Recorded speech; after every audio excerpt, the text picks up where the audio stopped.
السلام عليكم ورحمة الله تعالى وبركاته، وصلى الله وسلم على سيدنا محمد وعلى آله وصحبه وسلم. أحبابي في الله، تخيلوا معايا واحد الراجل داز في حياته من طريق مظلمة بزاف.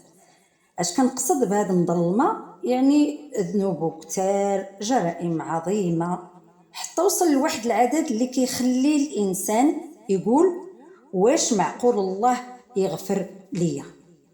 هذا الراجل قتل 99 نفس وما وقفش هنا. مشى كيقلب على شي واحد يعطيه جواب على السؤال ديالو، واش عندي شي فرصة للتوبة؟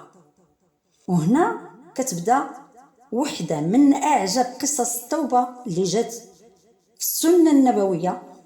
القصه ماشي غير على راجل اللي قتل 100 نفس، وانما على رحمه الله عز وجل، وعن واحد الحقيقه اللي خاص كل واحد فينا يفهمها. ما تقولش انا بعيد بزاف على الله، حيت لا صحات وصدقات التوبه ديالك ورجعتي لله بقلب صادق، راه الرحمه دائما موجوده وباب الرحمه والتوبه مفتوح باذن الله عز وجل. هذا الشيء اللي غنشوفوه بهذا الفاصل.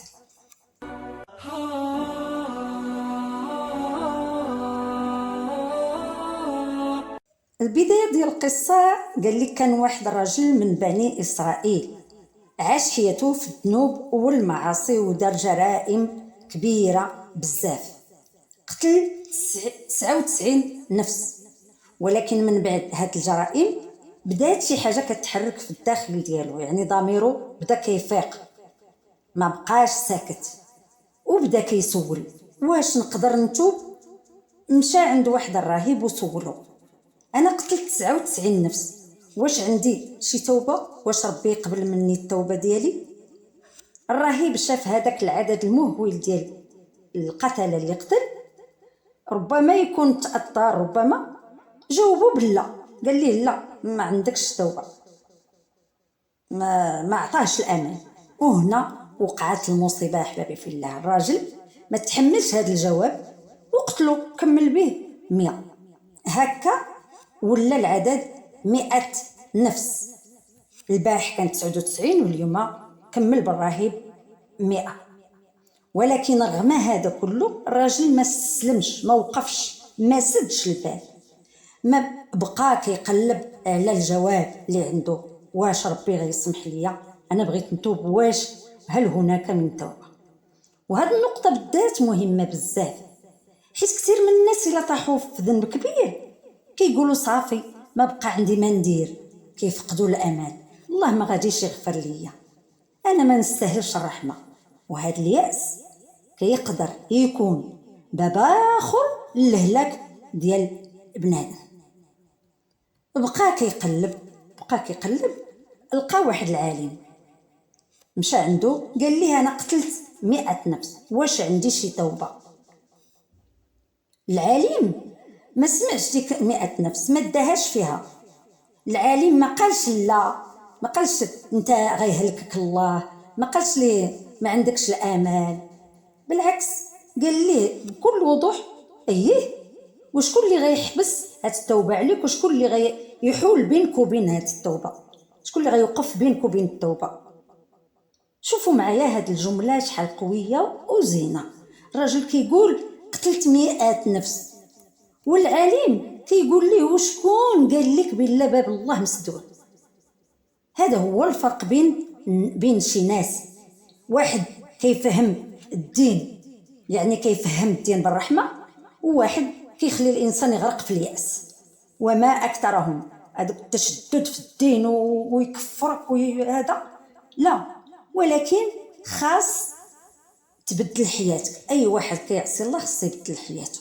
اش قال لي العالم؟ قال لي ايوا خاصك تخرج من هذه البلاد، حيت هذه بلاد سوء، ومشي يقلب على شي بلاد صالحه فيها الناس صالحين وعبد الله معاهم،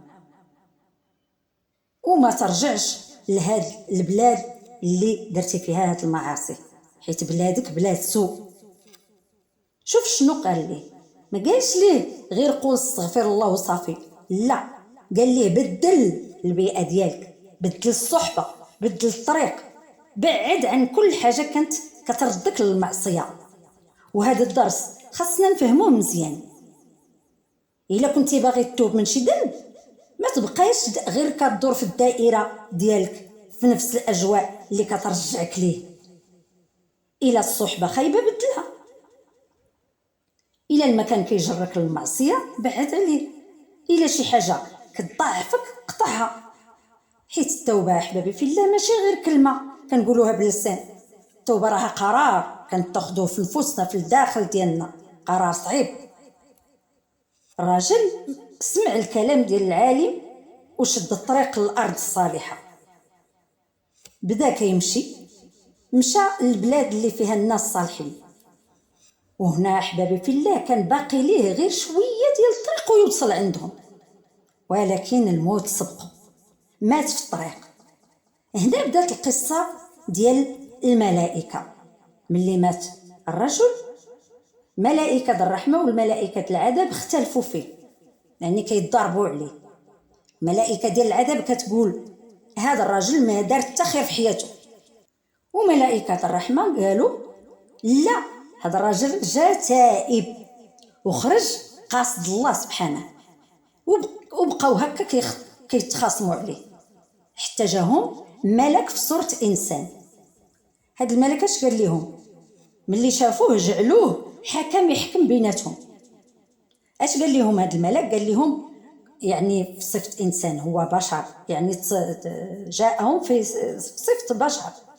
قال لهم قيسوا ما بين الارضين، يعني عبروا بين الارض الصالحه والارض الفاسده والبلاصه فين مات، فإلى أيتهما كان أقرب فهو لها. إلا كان قريب البلاصة فاش مات، إلا كانت قريبة للأرض الفاسدة فهو لها، وإلا كانت قريبة للأرض الصالحة فهو لها. اش داروا الملائكة؟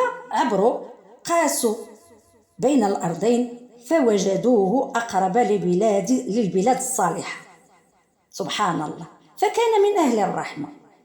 علاش؟ ربي كرمه برحمته، حيت شاف الصدق في الخطوه ديالو، وعالم على قلبه وعالم على نيته بالله ناويته. اشنو كتعلمنا هاد القصه احبابي في الله؟ اول درس هي ما عمرك تيأس من رحمه الله، ما عمرك تقنط. الا كنتي غارق في الذنوب راه مازال الباب محلول. الا دار الانسان شي ذنب كبير ما خاصوش يقول صافي الله ما غاديش يغفر ليا، غفرتها صافي هاو يكمل في دوك الذنوب. لا، واخا تبقى لك غير يومين في حياتك، بالعكس قول يا ربي انا غلطت وجيت لبابك. الله سبحانه وتعالى كيحب التوابين. الحاجه الثانيه، ما عمرك تحكم على الناس.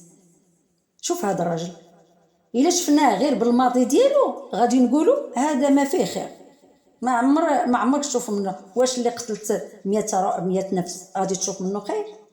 ولكن احنا بشر، الله عز وجل لا يرى ما وراء المظاهر، هذا ما غاديش يتبدل كنقولوا. ولكن الله عالم بالقلوب وعالم باللحظه اللي كيرجع فيها العبد لربه. ما تحكمش على الانسان بأسوأ لحظه في حياته، ربما يكون عند الله خير كبير، ويكون ربما يكون حسن مني ومنك وانت ما عارفش. واحد النقطه خصني نقولها لكم احبابي في الله. الا كنتي كتسمع لهاد القصه وكتقول انا ما درتش شي حاجه بحال هاد الراجل، ولكن عندي ذنوب كثيره، نقول لك راه هاد القصه لك حتى انت. ما تنساش حتى ما تسناش حتى يوصل الذنب لواحد المستوى كبير باش تتوب. لا، توب دابا من هاد الساعه. الا كنتي قاطع الصلاه رجع صلي، الا كنتي عاقل والديك سير صالحهم، الا كنتي ظالم شي واحد رد ليه حقه قبل ما يفوت الفوت. الا كنتي غارق في المعاصي قول يا ربي صافي بغيت نرجع ليك، صافي وبدا طريق، راه الله غيقبلك. ما تسناش الكمال، حيت التوبه كتبدا بخطوه. اكبر رساله احبابي في الله، الرجل ما ماتش وهو في المكان اللي كان كيعصي فيه. هذه نقطه مهمه. الا شفنا الراجل اللي قتل 100 نفس راه ما ماتش وهو في البلاصه اللي عصى فيها الله، لا، مات برا، يعني مات وهو في الطريق الى الله. علاش كيقولوا الناس دغيا توبوا دغيا؟ وهذا معناه عظيم بزاف. ربما ما قدرش يوصل لذاك المكان، ولكن وصل القصد ديالو. يعني الله عالم بالنيه ديالو، بالتوبه ديالو الصادقه. ربي عالم عليه من الداخل ديالو بان راه صادق في ديك التوبه. راه ربي شاف قلبه، شاف انه قرر يتبدل، صافي قرر. شاف انه خرج من طريق الشر ومشى لطريق الخير. وهذا هو السؤال اللي خاصك تسول راسك ونسول راسي. انت دابا في اي طريق؟ حنا دابا، لا انا لا انت لا انت، حنا في اي طريق؟ وإلا كنتي في طريق ما كيرضيش الله، علاش باقي بارك في بلاصتك؟ علاش ما ترجعش؟ علاش ما نرجعوش؟ علاش ما نقولش يا ربي انا رجعت؟ هذه اللي كيتسنى ربي وما كيحملهاش الشيطان. الشيطان قال لك يعدكم الفقر، دائما يوسوس لك بالحاجه الخايبه. راه كثرتي الذنوب، واش ربي غيغفر لك؟ ما عمره غيسمح ليك، انت فعلتي تركتي. لا لا لا لا, لا. دائما حسن الظن بربي سبحانه. ونتعلموا من هذه القصه ديال هذا الرجل. قصه الرجل اللي قتل 100 نفس ما خصهاش تخلينا نهونوا في الذنوب، لا. ماشي المعنى اننا نقولوا دير ما بغيت، غير ندير ما بغيت راه الله غفور رحيم. المعنى هو الا طحت ما نبقاش طايح. الا عملت شي ذنب نتوب، الا غلطت نرجع، الا بعد نقرب، الا عصيت ربي نستغفر. وإلا قال لك الشيطان انت ما تستاهلش المغفره، ما تسمعش ليه الوسواس ديالو، ما تسمعش ليه. جاوبه، قول له رحمه الله اكبر من الذنوب ديالي. وإلا قال لك راه فات الوقت، قول ما دمت حي باقي نقدر نرجع لله سبحانه. الله يجعلنا وإياكم من أهل التوبة، ويغفر لنا ذنوبنا، ويرحم ضعفنا، ويثبت قلوبنا على طاعته. وإلا عجباتكم هذه القصة خليوها توصل لشي واحد ربما دابا كيعاني وكيظن باللي ما بقاش عنده أمان. قولوا ليه ارجع لله، راه الباب مازال محلول، باب التوبة وباب الرجاء عند الله سبحانه وتعالى ما عمرو يتسد إلى أن يرث الله الأرض ومن عليها. أقول قولي هذا وأستغفر الله لي ولكم، والسلام عليكم ورحمة الله تعالى وبركاته.